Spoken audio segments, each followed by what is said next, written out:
Début de cette rencontre entre Saint-Émilion et Villeneuve-sur-Lot. Et ce sont les locaux qui vont ouvrir la marque sur corner avec un but de la tête signé Johan Chaperon dès la 5e minute de jeu. Et notamment Saint-Émilion va continuer, va intensifier ses efforts. Et sur un centre, qui c'est qui se retrouve dans la surface de réparation? C'est évidemment Johan Chaperon qui va inscrire un doublé dès la 18e minute de jeu. Et sur un long ballon, Johan Chaperon va essayer de lober le gardien, mais superbe claquette du gardien de Villeneuve-sur-Lot.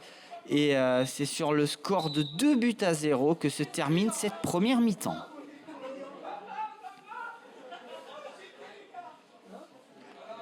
Au retour des vestiaires, Villeneuve-sur-Lot va intensifier ses efforts pour ne pas abdiquer. Et sur un centre en retrait, Ouattara Issouf vient réduire la marque 5 minutes après le coup d'envoi de la seconde mi-temps. Et les joueurs de Saint-Émilion vont intensifier leurs efforts. Et c'est Enzo Sanz qui était rentré, qui met ce but du 3-1.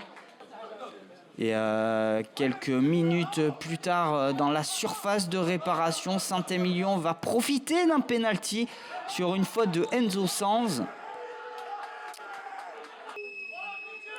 Et ça sera Julien Monzi qui va tirer tout droit et mettre ce 4e but, tout en chambrant un petit peu les supporters adverses qui l'avaient un petit peu chahuté lors de la première mi-temps.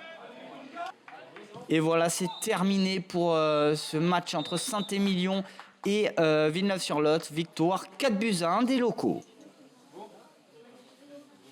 Là, au bout de 17 voire 18 minutes de jeu, on menait 2-0.